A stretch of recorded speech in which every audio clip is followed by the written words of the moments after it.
ओम नमः शिवाय। जैसे राम हर महादेव। पिछली वीडियो अगर आपने सुनी है तो उसमें मैंने आपको बताया था कि किस प्रकार होली पर तंत्र होता है। ऑटोमेटिक तंत्र और मैनुअल तंत्र, दो प्रकार के तंत्र मैंने आपको बताए। और मैंने आपको बताया कि जब होली या दीपावली आती है तो क्यों आपके शरीर के दर्द बढ़ने शुरू हो जाते हैं, क्यों आपके शरीर के परेशानियां शुरू हो जाती हैं, आपके परेशानी शरीर अकड़ना शुरू हो जाता है, दर्द शुरू हो जाता है, आप खाट में बैठ जाते हैं, हॉस्पिटल में चले जाते हैं, बीमारियां बढ़ जाती हैं आपकी। उसका कारण मैंने आपको पिछली वीडियो में बताया। अगर आपने वो नहीं सुनी तो सबसे पहले वो सुनना, उसके बाद इस वीडियो को सुनोगे तो समझ में आएगा। आज मैं आपको बता रहा हूँ कि होली पर हो रहे तंत्र से कैसे आप बच सकते हैं, कैसे उस तंत्र को नष्ट कर सकते हैं। ध्यान से सुनना एक एक चीज को बारीकी से। सबसे पहले मैं आपको बता दूं, जो होली है बेटा, होली है वो 3 और 4 तारीख को है, ठीक है। 3 तारीख को जो होली है वो छोटी होली है, जिसे पूजन वाली होली कहते हैं। 4 तारीख को जो होली है उसे रंग वाली होली कहते हैं, ठीक है। ये जो पूजन वाली होली होती है ये मेन होती है बेटा। पूजन वाली होली, इसी में तंत्र जो है वो तंत्र होता भी है और तंत्र कटता भी है, ठीक है। पूजन वाली होली यानी कि 3 तारीख को, जो जिसे हम छोटी होली कहते हैं, उसकी मैं बात कर रहा हूँ। तो इस दिन ही तांत्रिक तंत्र करते हैं और इसी दिन तंत्र को काटा जा सकता है, ठीक है। तो ध्यान से समझ लेना कैसे आप तंत्र से बच सकते हो, कैसे इस तंत्र को काट सकते हो। अब आज की वीडियो में वो आपको बता रहा हूँ, ध्यान से सुनना, ठीक है।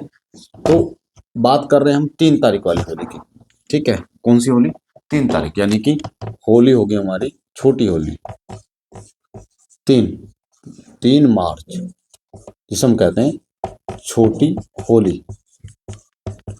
सबसे पहले मैं आपको परहेज बता रहा हूँ इस चीज के, ठीक है। परहेज क्या क्या करने हैं आपको इस होली पर, ठीक है। सबसे पहला परहेज आपको करना है इस होली पर, वो करना है कि होली के दिन किसी के घर नहीं जाना आपको। दूसरा, आपको चौराहा चौराहा पार नहीं करना, चौराहा पार नहीं करना है, ध्यान रखना इस चीज का। ये तीसरी चीज, आपको किसी की दी गई मिठाई नहीं खानी है, क्योंकि सबसे ज्यादा मिठाई में तंत्र होता है। चौथी चीज, होली के दिन आपकी छत पर कपड़े ना हो, है ना। छत पर जैसे हम कपड़े सुखा देते हैं वो उतार लें, छत के कपड़े जो है वो उतार लें, क्योंकि उस टाइम पर तंत्र जो है वो बहुत ज्यादा होता है, तो इस चीज का ध्यान रखें। पांचवी चीज, कि होली पर किसी की दी गई खीर ना खाएं। खीर जो होती है, खीर, हलवा, बिल्कुल भी ना खाएं, इस चीज का ध्यान रखें। छठी चीज, होली पर जैसे शराब होती है, कई लोग शराब पीते हैं किसी की दी हुई, वो तो बिल्कुल भी ना करें, क्योंकि शराब में बहुत गजब का तंत्र होता है। अगर कोई व्यक्ति मन, क्योंकि कई केसेस दरबार में आते हैं तो क्या होता है कि मुर्दे की हड्डियों का चूर्ण बना के शराब में डाल देते हैं। बहुत वो तंत्र का नाश करना आसान काम नहीं होता। तो शराब, ठीक है। और तामसिक चीजें बिल्कुल भी ना खाएं। तामसिक तामसिक चीजें, मीट मांस मछली, ये चीजें बिल्कुल भी ना खाएं। ये तो मैंने आपको बताया जो आपको होली पर परहेज करने हैं, इस चीज का ध्यान रखना। होली पर ये परहेज आपको करने हैं। अब आपको मैं बता रहा हूँ कि अब आपको ऐसा क्या करना है जिससे आपका तंत्र नाश हो सकता है, क्योंकि उस टाइम पे सबसे हमारे सामने दो चुनौतियां होती हैं। सबसे पहली, ठीक है, दो चुनौतियां हैं। सबसे पहली चुनौती होती है वो है तंत्र को रोकना, सबसे पहली। और दूसरी चुनौती होती है तंत्र का नाश करना, ठीक है। तो ये है दो। अब तंत्र को रोकना कैसे है, तंत्र का नाश कैसे करना, उसके लिए आपको मेहनत करनी पड़ेगी। जो लोग नेगेटिव से जूझ रहे हैं, जो लोग भूत प्रेत आदि से जूझ रहे हैं, अगर वो होली को एंजॉय करने के चक्कर में रह गए तो फिर बेटा उनके ऊपर तंत्र और ज्यादा प्रबल हो जाएगा, फिर वो और ज्यादा परेशान होंगे। यानी कि ये साल 2026 आपके जीवन का शायद अंतिम साल हो, या फिर बहुत ज्यादा पीड़ाओं से आप जूझें।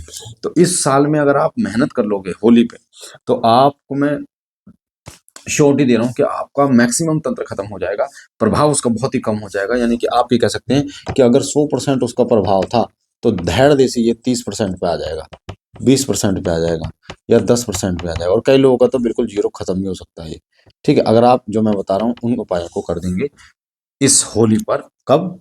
3 तारीख को, ठीक है। ये 3 मार्च को करना है, ठीक है। क्या करना है आपको, ध्यान से सुनना। क्या करना है, सबसे पहले जो तंत्र होता है, जो 3 तारीख की होली को जो तंत्र होता है वो होता है, 3 तारीख को जो तंत्र होता है वो होता है रात के 9 PM से शुरू, ये लोग तांत्रिक शुरू करते हैं और 3 PM तक ये तंत्र करते हैं, ठीक है, जो तांत्रिक होते हैं। 9 बजे से शुरू होता है और 3 बजे तक तंत्र करते हैं ये लोग, उसका समय होता है।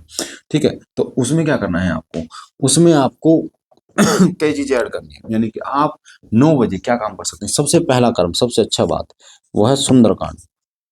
सुंदरकांड, सुंदरकांड आप पढ़ना शुरू करें। ठीक है, कब तक पढ़ना है आपको, सुंदरकांड 3-4 घंटे का होता है, तो सुंदरकांड विधि पूर्वक आपको पढ़ना है। कैसे करना है उसकी विधि में आप मुझे कमेंट करना, तो मैं आज या कल में वीडियो बना के डाल दूंगा कि गुरुजी सुंदरकांड की वीडियो बना दीजिए, सुंदरकांड को पाठ कैसे करें अपने घर पर।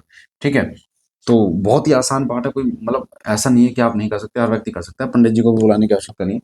सुंदरकांड, सुंदरकांड का पाठ आपका 9 बजे से चलेगा, रात के 2-3 बजे तक चलेगा, यानी कि अगर आप पूर्ण रूप से करेंगे तो अच्छी तरीके से, तो ये समय ऐसा होगा जो तंत्र को रोकने का कार्य करेगा और तंत्र का नाश करने का कार्य करेगा। तो उसकी मैं वीडियो बनाऊंगा, उसको मुझे कमेंट में आप कर देना। ठीक है, और एक और चीज मैं बता रहा हूँ, अगर आपको कोई भी टॉपिक चाहिए कि मैं आपको इस प्रकार से समझाऊं, तो आप कमेंट में लिख देना कि गुरुजी इस टॉपिक पर वीडियो बनाइए, तो उस टॉपिक पर वीडियो बनाकर हम डाल देंगे, ताकि आपके प्रश्नों का उत्तर आपको मिल जाए और आप सहजता से समझ सकें।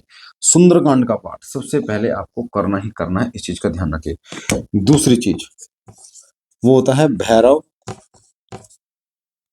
अष्टकम।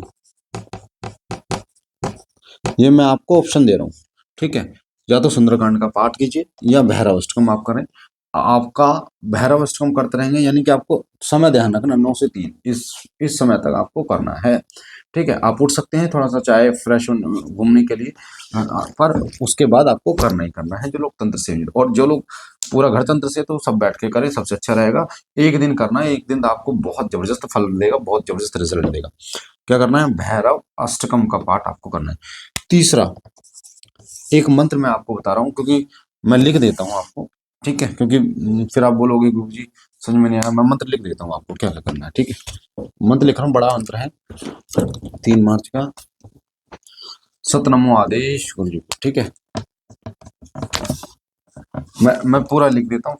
ठीक है, जैसे कि ये मंत्र आपको दिख रहा है बेटा, मंत्र सुन लीजिए ध्यान से, मंत्र मैं आपको बता रहा हूँ। मंत्र है सत नमो आदेश गुरु जी को आदेश। ठीक है, उल्टत गोरख पलटत काया, उल्टत गोरख पलटत काया, भाग भाग जमदूत गोरखनाथ आया, गोरखनाथ आया, लोहे की कोठरी व्रज की ताली, आगे मेरे हरि बसे पीछे देव अनंत, रक्षा गुरु गोरखनाथ की चौकी है हनुमंत, आदेश आदेश आदेश। ठीक है, ये मंत्र है, मैं दोबारा बता रहा हूँ आपको ये मंत्र।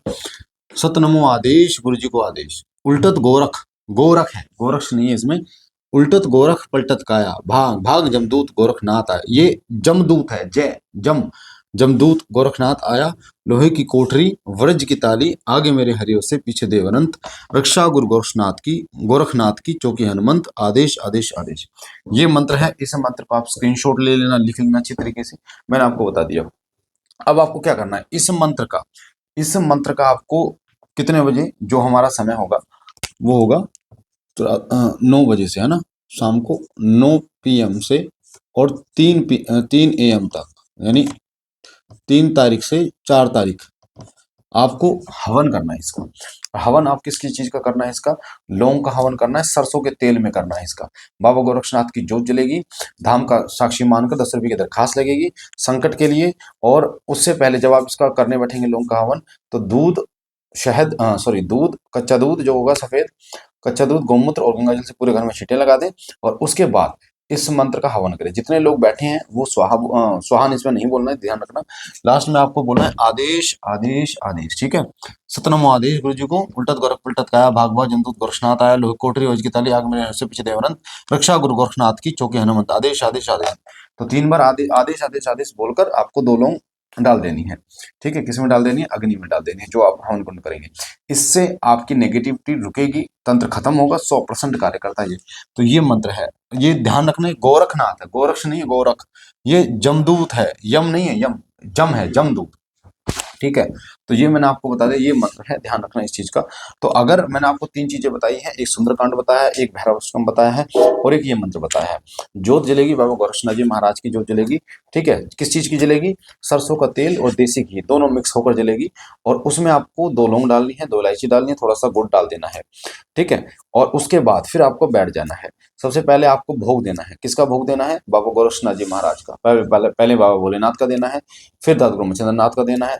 बाबा भोलेनाथ का 2 लौंग दोगे, फिर मैं आपको लिख देता हूँ भोग कैसे कैसे देना है, ठीक है। इसका थोड़ी लंबी वीडियो जाएगी पर अच्छी होगी, समझ जाओगे आप अच्छी तरीके से। इसकी विधि मैं बता देता हूँ आपको। सबसे पहले जो दीपक जलेगा वो बाबा गोरक्षनाथ का जलेगा,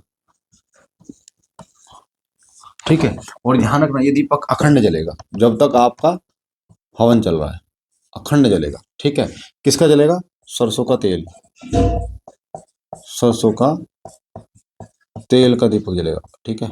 अब भोग आपको देना है, आप कंडे पर दे सकते हो, गोले पर दे सकते हो, आप भोग कपूर पर दे सकते हो। तो भोग में क्या देना है ध्यान रखना। भोग आपको देना है सबसे पहले भगवान शिव का और माता पार्वती का देना, प्लस में माता पार्वती, ठीक है। पार्वती माता इनका 2 लौंग का देना है, 2 लौंग, ठीक है। फिर आपको दादू मच्छिंद्र नाथ जी महाराज का ये भी आपको 2 लौंग का देना है। फिर बाबा गोरक्षनाथ जी महाराज का देना है, ये आपको देना है 5 लौंग प्लस 1 बतासा, ठीक है। और एक हल्का सा गुड़, थोड़ा सा गुड़ डाल देना। ये आपको भोग देना है, बस इतना ही देना और कुछ नहीं देना है। अब मैं जो दीपक बता रहा हूँ, दीपक में आपको क्या क्या डालना है ध्यान से सुनो, ठीक है। दीपक में आपको डालना है सबसे पहले 2 लौंग डालनी है अखंड दीपक में, 2 इलायची डालनी है और गुड़ डालना है थोड़ा सा, ठीक है। सरसों का तेल का जलेगा, ये मैंने आपको बता दिया। तो ये ध्यान से सुन लेना, मैंने आपको रिपीट कर देता हूँ। बाबा गोरक्षनाथ जी का अखंड दीपक जलेगा, सरसों का तेल, भोग शिव जी माता पार्वती का 2 लौंग का, दादू गुरु मच्छिंद्रनाथ जी महाराज का 2 लौंग का और गोरक्षनाथ जी महाराज का 5 लौंग, 1 बतासा और गुड़ का भोग लगेगा, ठीक है। दीपक में 2 लौंग, 2 इलायची और गुड़ डलेगा थोड़ा सा। तो इस प्रकार से आपको ये करना है और फिर आप उस मंत्र का वो आपको हवन करना है। सतनाम आदेश गुरु जी को पलटत गुरु पलटत का भाग भाव जमदूत गोरक्षनाथ आए लोग कोटरी रोज की ताली आग में रहने से पीछे देवनंत रक्षा गुरु गोरक्षनाथ की चौके हनुमंत आदेश आदेश आदेश आदेश आदेश आदेश 3 बार बोल के उसमें सरसों के तेल में डिप करके 2 लौंग फूल वाली होनी चाहिए उसको डाल देना है। तो ये मैंने आपको बता दिया तंत्र का नाश, तंत्र को रोकने का उपाय बता दिया। 100% कार्य करेगा ये, आप करेंगे तो इसको, ठीक है। बाकी कमेंट में आप डाल देना, मैं सुंदरकांड का बता दूंगा, भैरवष्टमी का भी आपको बता दूंगा, या मैं खुद कोशिश करूंगा मैं आपको उनका बता दूं कि होली पर कैसे उनका पाठ कर तंत्र का नाश करें। बाकी पहले पहली बार आप चैनल पे हैं तो चैनल को लाइक शेयर करना, सब्सक्राइब कर देना, आपके सीधा हाथ पे जो लाल कलर का बटन है उसे दबा के और बेल आइकन पर ऑल पर क्लिक कर लें ताकि जो जानकारी हम डालें वो सबसे पहले आपको मिले। हर संडे सिर सिद्धि भी शक्तिधाम में दरबार लगता है, जो बच्चे दरबार में आना चाहते हैं निःशुल्क दरबार लगता है वो संडे को आ सकते हैं। महीने में हर महीने हम हवन करते हैं संकटनाशक, तो आप अगर संकटनाशक हवन में शामिल होना चाहते हैं, भूत प्रेत आदि से परेशान है तो धाम के नंबर पर व्हाट्सअप करें 9625656396 पर। और हमारी आध्यात्मिक क्लास है वो 11 मार्च को है जो धाम पर होगी, और एक है 25 मार्च को जो ऑनलाइन होगी। तो दोनों में आप शामिल हो सकते हैं धाम के नंबर पर व्हाट्सअप करके। इन क्लासों में सिखाया क्या जाएगा, शाम 7 बजे से शुरू होगी, 11 बजे तक की क्लास होगी। इसमें आपको सिखाया जाएगा कि कैसे आपके शक्तिपात आपको कराया जाएगा, आपकी ऊर्जा को चेक किया जाएगा, पूछा कैसे दें, दरबार कैसे लगाएं, इसके विषय में विस्तृत जानकारी, घर अपनी रक्षा कैसे करें, बहुत सारी चीजें आपको सिखाई जाएगी। मुझे आशा है आपको जानकारी अच्छी लगी होगी। हम मिलते हैं एक नई जानकारी के साथ, तब तक के लिए ओम नमः शिवाय, जय श्री राम, हर हर महादेव।